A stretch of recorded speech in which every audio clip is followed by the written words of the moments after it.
ಈ ಚುನಾವಣೆ ಪ್ರಕಟವಾದಾಗಲೇ ಗೊತ್ತಿತ್ತು ಈ ಬಾರಿ ಬೆಂಗಳೂರು ಗ್ರಾಮಾಂತರ ಕ್ಷೇತ್ರ ಒಂದು ಹೈ ವೋಲ್ಟೇಜ್ ಕದನ ಕುತೂಹಲ ಕ್ಷೇತ್ರವಾದೀತು ಅಂತ.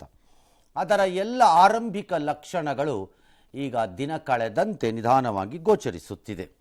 ಆರೋಪ ಪ್ರತ್ಯಾರೋಪಗಳು, ಆಮಿಷಗಳು, ಪ್ರತಿ ಆಮಿಷಗಳು, ಅವರನ್ನು ಇವರು ಕರೆಯೋದು, ಇವ್ರನ್ನ ಅವ್ರು ಕರ್ಕೊಳ್ಳೋದು ಎಲ್ಲವೂ ನಡೀತಿದೆ.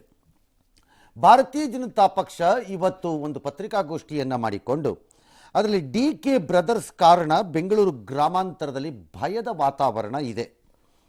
ಜನರಲ್ಲಿ ಭಯವನ್ನು ಹೋಗಲಾಡಿಸಲು ಈ ಗ್ರಾಮಾಂತರ ಕ್ಷೇತ್ರದಲ್ಲಿ ಅರೆಸೇನಾ ಪಡೆಗಳನ್ನು ನಿಯೋಜಿಸಬೇಕು, ಅಂದರೆ ಬೇಸಿಕಲಿ ಸೆಂಟ್ರಲ್ ಫೋರ್ಸಸ್ ಕೇಂದ್ರ ಪಡೆಗಳನ್ನು ನಿಯೋಜಿಸಬೇಕು ಎಂದು ಚುನಾವಣಾ ಆಯೋಗಕ್ಕೆ ಮನವಿ ಮಾಡಿದೆ. ಬಿಜೆಪಿ ಬಾವುಟ ಹಿಡಿದವರನ್ನು ರಾತ್ರೋರಾತ್ರಿ ಮನೆಗೆ ನುಗ್ಗಿ ಬಂಧಿಸ್ತಾ ಇದ್ದಾರೆ, ಊರು ಬಿಡಿಸ್ತಾ ಇದ್ದಾರೆ. ಈ ಸಂಸ್ಕೃತಿ ಕನಕಪುರದಿಂದ ಈಗ ಆರ್ ನಗರದವರೆಗೂ ಬಂದಿದೆ ಅಂತ ಮಾಜಿ ಮುಖ್ಯಮಂತ್ರಿ ಮುನಿರತ್ನ ಆಪಾದನೆ. ಇದರ ಜೊತೆಗೆ ಕಾಂಗ್ರೆಸ್ನವರು ಸ್ಲಿಪ್ ಹಂಚುವ ಮೂಲಕ ಆ ಸ್ಲಿಪ್ಪನ್ನು, ಚೀಟಿಯನ್ನು ತೆಗೆದುಕೊಂಡು ಹೋಗಿ ಕೊಟ್ಟರೆ ಕುಕ್ಕರು, ದುಡ್ಡಿನ ಆಮಿಷ ಒಡ್ಡುತ್ತಿದ್ದಾರೆ. ಈ ಹಿಂದೆಯೂ ಚುನಾವಣೆಯಲ್ಲಿ ಹೀಗೆ ಮಾಡಿದ್ರು ಅಂತ ಅವರ ದೂರು. ಆದರೆ ಆ ಗೋಷ್ಠಿಯಲ್ಲಿದ್ದಂತಹ ಬಿಜೆಪಿ ಅಭ್ಯರ್ಥಿ ಮಂಜುನಾಥ್ ರಾಜಕೀಯ ಮಾತನಾಡಲಿಲ್ಲ. ಆ ಬದಲವರು ಮೋದಿಯನ್ನು ಕರೋನಾ ವಾರಿಯರ್ ಅಂತ ಬಣ್ಣಿಸಿದ್ರು. ಈ ಎಲ್ಲ ಬೆಳವಣಿಗೆಗಳ ಮಧ್ಯೆ ಗ್ರಾಮಾಂತರದ ಉಸ್ತುವಾರಿಯನ್ನು ಬಿಜೆಪಿ ಬದಲಿಸಿದೆ. ಅಶೋಕ್ ಜಾಗಕ್ಕೆ ಅಶ್ವಥ್ ನಾರಾಯಣನ ತಂದಿದೆ. ಅದಕ್ಕೆ ಡಿ.ಕೆ. ಸುರೇಶ್ ಯಾರನ್ನು ಏನೇ ಬದಲಾವಣೆ ಆದರೂ ಕ್ಷೇತ್ರದಲ್ಲೇನು ಬದಲಾವಣೆ ಆಗಲ್ಲ ಬಿಡ್ರಿ ಅಂತ ಹೇಳಿ ತನ್ನ ಸೋದರನ ಜೊತೆ ತಮಿಳುನಾಡಿನಲ್ಲಿರುವ ಶನಿ ದೇವಸ್ಥಾನವೊಂದಕ್ಕೆ ಪೂಜೆಗೆ ಹೋಗಿದ್ದಾರೆ. ಮತ ಕೊಡೋದಲ್ಲ, ಏನೂ ಪ್ರಯೋಜನ ಇಲ್ಲ.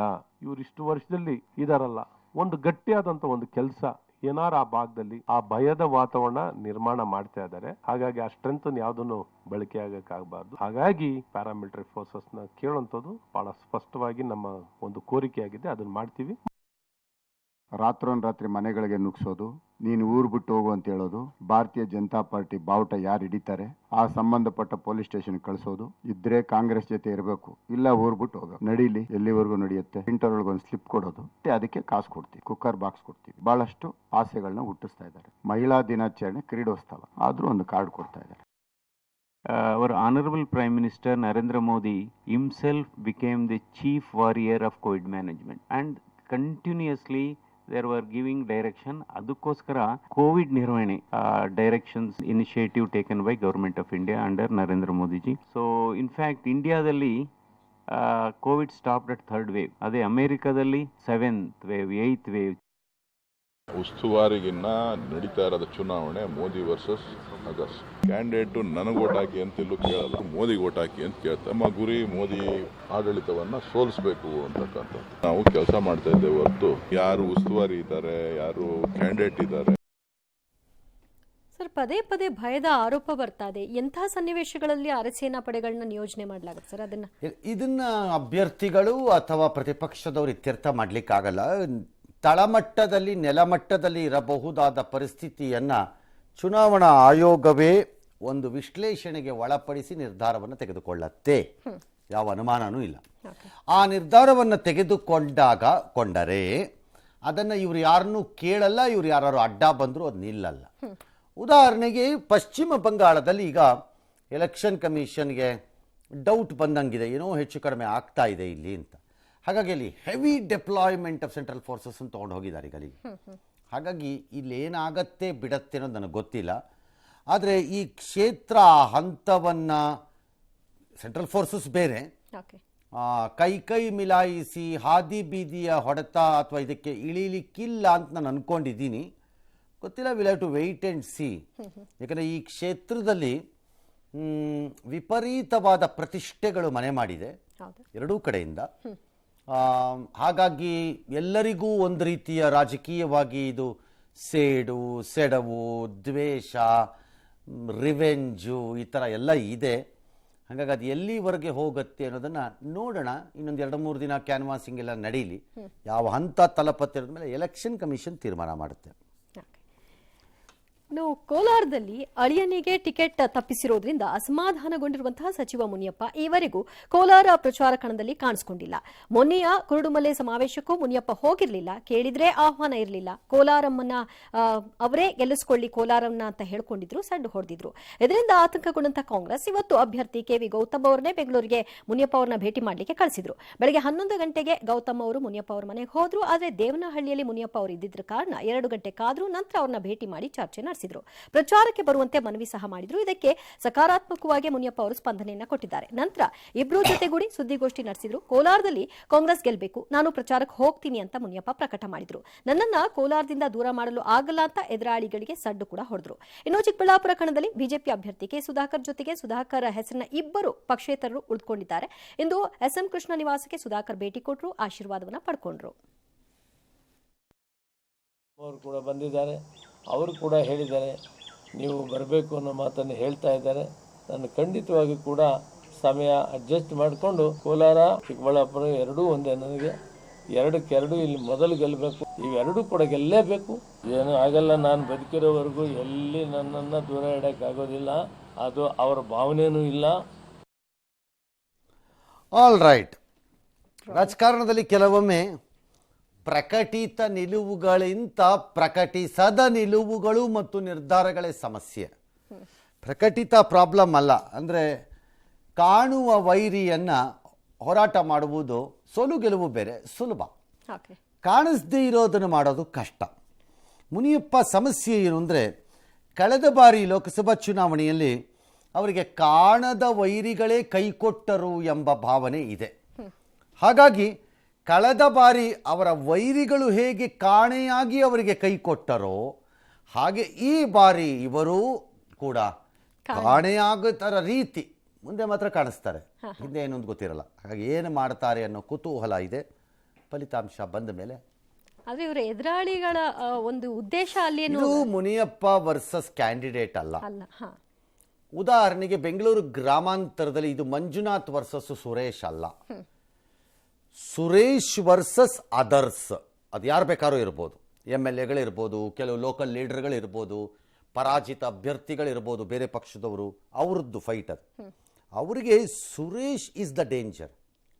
ಅವ್ರಿಗೆ ಅದು ಮೋದಿ ಡಾಕ್ಟ್ರು ಎಲ್ಲ ಆಮೇಲೆ, ಅದೆಲ್ಲ ಆಮೇಲಿನ ಕತೆ. ಅದು ಫಸ್ಟ್ ಈಸ್ ದ ಡೇಂಜರ್ ಅಂತ ಅವ್ರಿಗೆ. ಹಾಗೆ ಸುರೇಶ್ ಗೂವೆ ಮೋದಿ ಡಾಕ್ಟ್ರು ಎಲ್ಲ ಆಮೇಲೆ, ಈ ಗ್ಯಾಂಗ್ ಡೇಂಜರ್, ಇದು ಕಟ್ಟಾಕ್ಬೇಕಿದ್ದೇನೆ ಅಂತ. ಹಾಗೆ ಕೋಲಾರದಲ್ಲಿ ಮುನಿಯಪ್ಪನವರಿಗೆ ಗೌತಮ್ಮು ಮುನಿಸ್ವಾಮಿ ಇವರು ಅವರ ಪುತ್ರ ನಿಂತಿರೋರು ಅವರಲ್ಲ ಟಾರ್ಗೆಟ್. ಅದು ಈ ಪರಿಸ್ಥಿತಿಗೆ ಕಾರಣವಾಗಿ ತೆರೆಯ ಹಿಂದೆ ಇರುವವರು ಅವ್ರು ಯಾರು ಅಂತ ಅವ್ರಿಗೆ ಗೊತ್ತಿದೆ. ಅವ್ರ ಉದ್ದೇಶ ಸಾಕಾರ ಆಯ್ತು ಅಂತ.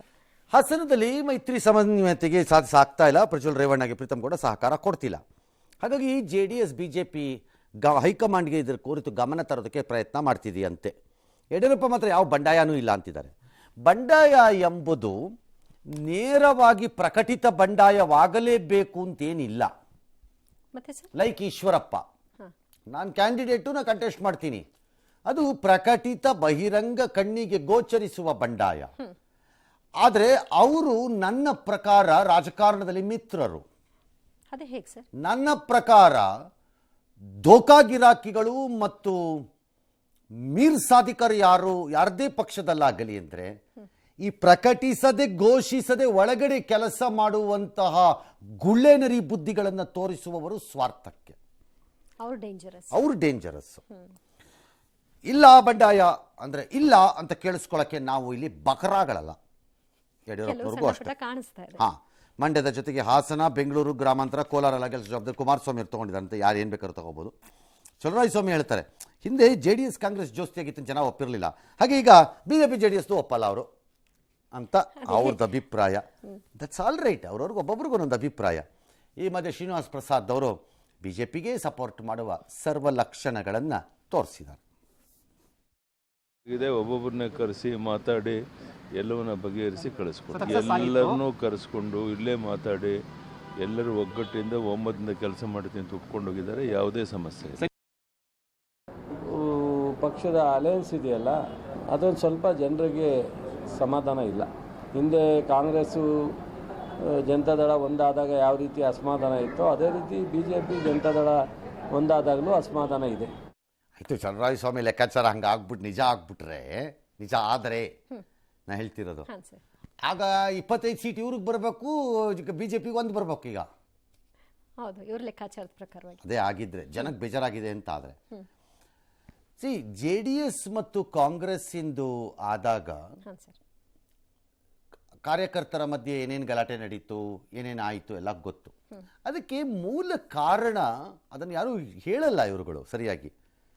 ಕಾಂಗ್ರೆಸ್ ಮತ್ತು JDS ಯಾವ ಕ್ಷೇತ್ರಗಳಲ್ಲಿ ಮಕಾಮುಖಿ ಪಟಾಪಟ ಪಟಾಪಟ ಅಂತ ಕೆನ್ನೆ ಹೊಡ್ಕೋತಾ ಇದ್ರು ಆ ಕ್ಷೇತ್ರಗಳಲ್ಲಿ ಹೊಂದಾಣಿಕೆ ಆಯಿತು. ಸಾಧ್ಯವೇ ಇಲ್ಲ ಅನ್ನೋ ಕಡೆಯಲ್ಲಿ ಅದು ಬಹು ಸಹಜವಾಗಿ ತಳಮಟ್ಟದ ಕಾರ್ಯಕರ್ತರನ್ನ ತಿರುಗಿಸಿ ಬೀಳಿಸ್ಬಿಡ್ತು.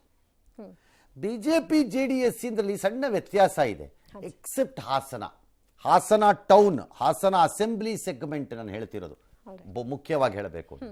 ಅದು ಬಿಟ್ಟರೆ ಭಾಳ ಕಡೆಗಳಲ್ಲಿ ಅವರಿಬ್ಬರ ಹೊಂದಾಣಿಕೆಗೆ ಅವರಿಬ್ಬರು ಕೆನ್ನೆಗೆ ಹೊಡ್ಕೊಂಡು ಓಡಾಡುವಂತಹ ಕಾನ್ಸ್ಟಿಟ್ಯುನ್ಸಿಗಳು ಕಡಿಮೆ, ತುಂಬ ಕಡಿಮೆ. ಹಾಗಾಗಿ ಇದು ಹೇಗೆ ವರ್ಕ್ ಆಗತ್ತೆ, ವರ್ಕ್ ಆಗಲ್ಲ, ಆಗತ್ತಾ ಇಲ್ವಾ, ನೋ ಐಡಿಯಾ. ಇನ್ನು 4-5 ದಿನ, ವಾರ, 8 ದಿನ ಕಳೆದ್ರೆ ನಮಗೂ ಒಂದು ಚಿತ್ರಣ ಸಿಕ್ಕಬಹುದೇನೋ ಗೊತ್ತಿಲ್ಲ.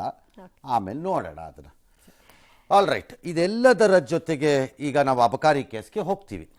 ಅರವಿಂದ್ ಕೇಜ್ರಿವಾಲ್ಗೆ ದೆಹಲಿ ಹೈಕೋರ್ಟ್ನಲ್ಲಿ ರಿಲೀಫ್ ಸಿಕ್ಕಿಲ್ಲ. ತಮ್ಮನ್ನು ಬಂಧಿಸಿದ ಇಡಿ ಕ್ರಮವನ್ನು ಪ್ರಶ್ನಿಸಿ ಕೇಜ್ರಿವಾಲ್ ದಿಲ್ಲಿ ಹೈಕೋರ್ಟ್ಗೆ ಅರ್ಜಿ ಹಾಕಿದ್ರು. ಇವತ್ತು ದಿಲ್ಲಿ ಹೈಕೋರ್ಟು ತನ್ನ ತೀರ್ಪನ್ನು ಕೊಡ್ತು. ಕೇಜ್ರಿವಾಲ್ನ ಬಂಧನಕ್ಕೆ ಇಡಿ ಬಳಿ ಅಗತ್ಯ ಸಾಕ್ಷ್ಯಗಳಿವೆ. ಹವಾಲಾ ಮಾರ್ಗದ ಮೂಲಕ ಹಣ ಸಾಗಿಸಿರುವ ಬಗ್ಗೆ, ಅಂದರೆ ದಿ ಮನಿ ಟ್ರಯಲ್, ಹಣ ಸಾಗಿರುವ ದಾರಿ, ಅದು ಆಧಾರಗಳನ್ನು ತೋರಿಸ್ತಾ ಇದ್ದಾರೆ.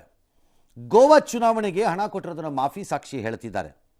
ಕಾನೂನಿಗೆ ವಿರುದ್ಧವಾಗಿ ಕೇಜ್ರಿವಾಲನ್ನು ಬಂಧಿಸಿಲ್ಲ. ಕೇಜ್ರಿವಾಲ್ ಬಂಧನ ಉದ್ದೇಶಪೂರ್ವಕ ಚುನಾವಣಾ ಸಂದರ್ಭದಲ್ಲಿ ಅಂತ ಹೇಳಲಿಕ್ಕೆ ಬರಲ್ಲ. ಮತ್ತು ರಾಜಕಾರಣದ ಯಾವುದೇ ಅಂಶಗಳನ್ನು ಹಾಗೂ ರಾಜಕೀಯಕ್ಕೋಸ್ಕರ ಬಂಧಿಸಿದ್ದಾರೆ ಅನ್ನುವ ಅಂಶಗಳನ್ನು ನಮ್ಮ ನ್ಯಾಯಾಲಯದ ಮುಂದೆ ತರಬೇಡಿ. ಪೊಲಿಟಿಕಲ್ ಮೊರಾಲಿಟಿ, ರಾಜಕೀಯ ನೈತಿಕತೆ ವಿಚಾರಗಳನ್ನೆಲ್ಲ ಕಾನೂನು ಮುಂದೆ ತರಬೇಡಿ, ಅಲ್ಲೇ ಫೈಟ್ ಮಾಡ್ಕೊಳ್ಳಿ ಅಂತ ಹೇಳಿದ್ದಾರೆ. ಕೇಜ್ರಿವಾಲ್ಗೆ ವಿಶೇಷವಾದ ಹಕ್ಕುಗಳು ಅಂತ ಈ ಪ್ರಕರಣದಲ್ಲಿ ಏನೂ ಇಲ್ಲ. ಸಾಮಾನ್ಯ ಪ್ರಜೆಗಿರುವ ಹಕ್ಕುಗಳೇ ಅವರಿಗೂ ಇರುತ್ತೆ. ಹಾಗಾಗಿ ಆರೋಪಿಯನ್ನು ವಿಶೇಷ ಸ್ಥಾನದಲ್ಲಿದ್ದಾರೆ ಎಂದು ಪರಿಗಣಿಸಿ ವಿಚಾರಣೆ ಮಾಡಲ್ಲ ಅಂತಂದಿದ್ದಾರೆ. ಸಹಜವಾಗಿ BJP ತಿರುಗಿ ಬಿತ್ತು ಒಂದೇ ಸರಿಗೆ. ಹೇಗಿದೆ ಈಗ ನೋಡಿದ್ರ, ಏನಾಯ್ತರಪ್ಪ, ಏನೂ ಇಲ್ಲ ಅಂತಿದ್ರಿ, ಈಗ ನೋಡಿ ಆಪ್ ಮಾತ್ರ ಇದೆಲ್ಲ ನಾವು ಸುಪ್ರೀಂ ಕೋರ್ಟ್ಗೆ ಹೋಗ್ತೀವಿ ಅಂತ. ಹೋಗ್ಬೋದು, ಹೋಗಬಾರ್ದು ಅಂತ ಯಾರು ಹೇಳೋಕ್ಕಾಗಲ್ಲ. ಅದಾಮೇಲೆ ನೋಡೋಣ. ಈ ಮಧ್ಯೆ ತೆಲಂಗಾಣದ ಮಾಜಿ ಮುಖ್ಯಮಂತ್ರಿಯವರ ಪುತ್ರಿ ಕವಿತಾ ಏನಿದ್ದಾರೆ, BRSನ MLC, ಅವ್ರದ್ದು ನ್ಯಾಯಾಂಗ ಬಂಧನವನ್ನು ನ್ಯಾಯಾಲಯ ಏಪ್ರಿಲ್ 23ರವರೆಗೆ ವಿಸ್ತರಿಸಿದೆ. ಅಂದ್ರೆ ಯಾವ ಅಂಶವನ್ನು ಇಟ್ಕೊಂಡು ಅವರು ಕಾನೂನು ವಿರುದ್ಧವಾಗಿ ಮಾಡಿದ್ದಾರೆ? ಒಂದು ಕೋರ್ಟಲ್ಲಿ ಒಂದು ಬಂದ ಕೂಡಲೇ ಅದು ಫೈನಲ್ ಅಲ್ಲ, unless it is A supreme court. ಈಗ ಇವ್ರು ಸುಪ್ರೀಂ ಕೋರ್ಟ್ಗೆ ಹೋಗ್ಬೋದು.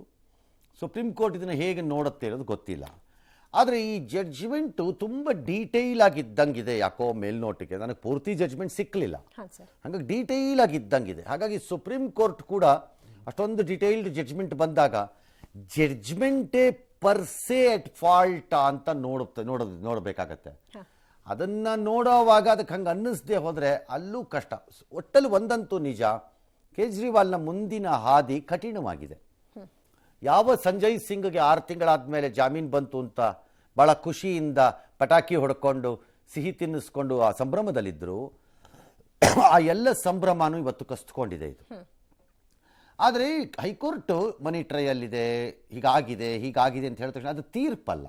It's only observation to decide ಈ ಪೆಟಿಷನನ್ನು ಅಷ್ಟೇ. ಈ ಅರ್ಜಿಯನ್ನು ವಿಲೇ ಮಾಡಲಿಕ್ಕೆ ಅದು ಗಮನಿಸಿರುವ ಅಂಶಗಳಷ್ಟೇ, ಅದೇ ತೀರ್ಪಾಗಿಲ್ಲ.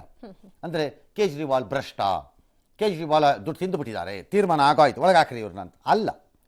ಹಾಗಾಗಿ it's A severe set back, ಭಾಳ ಹಿನ್ನಡೆ ಆಪ್ಗೆ ಇದು. ಇನ್ನೊಂದು ಕಡೆ ಅವ್ರಿಗೆ ಅವಕಾಶ ಇದೆ, ಸುಪ್ರೀಂ ಕೋರ್ಟಲ್ಲಿ ಏನಾಗುತ್ತೋ ಅದನ್ನು ಅವ್ರು ಮಾಡಬಹುದು. ಎಲ್ಲದಕ್ಕಿಂತ ಮುಖ್ಯವಾಗಿ ಅವರು ಚುನಾವಣಾ ಸಂದರ್ಭದಲ್ಲಿ ಬಹುಶಃ ಆಪ್ಗೆ ಸಿಗಲಿಕ್ಕಿಲ್ಲ ಯಾವುದೇ ಪ್ರಚಾರ ಕಾರ್ಯದಲ್ಲಿ. ಆದರೆ ಇವೆಲ್ಲದಕ್ಕಿಂತ ಮಿಗಿಲಾದದ್ದು ನನ್ನ ಪ್ರಕಾರ ಒಬ್ಬ ಪ್ರಜೆಯಾಗಿ ದೇಶಕ್ಕೆ ಆ್ಯಂಟಿ ಕರಪ್ಷನ್ ಪ್ಲ್ಯಾಟ್ಫಾರ್ಮಲ್ಲಿ ಬಂದಂಥ ಒಂದು ಪಕ್ಷ ಎಂತಹ ಸನ್ನಿವೇಶವನ್ನು ಎದುರಿಸಬೇಕಾದಂತಹ ಆ ಪರಿಸ್ಥಿತಿಗಳನ್ನು ಸೃಷ್ಟಿ ಮಾಡ್ಕೊಂಡ್ಬಿಡ್ತಲ್ಲ ಅನ್ನೋದಷ್ಟೇ ಬೇಸರ. ಆ ಬೇಸರದ ಭಾಗವಾಗಿ ಜನ ಅದನ್ನು ಪರ್ಟಿಕ್ಯುಲರ್ಲಿ ದಿಲ್ಲಿ ಮತ್ತು ಪಂಜಾಬಲ್ಲಿ ಹೇಗೆ ನೋಡ್ತಾರೆ ಅಥವಾ ನೋಡಬಹುದು ಮತ್ತು ಹೇಗೆ ಮತ ಹಾಕಬಹುದು ಅನ್ನೋದು ಅಲ್ಲಿಯ ಜನಕ್ಕೆ ಬಿಟ್ಟ ವಿಚಾರ.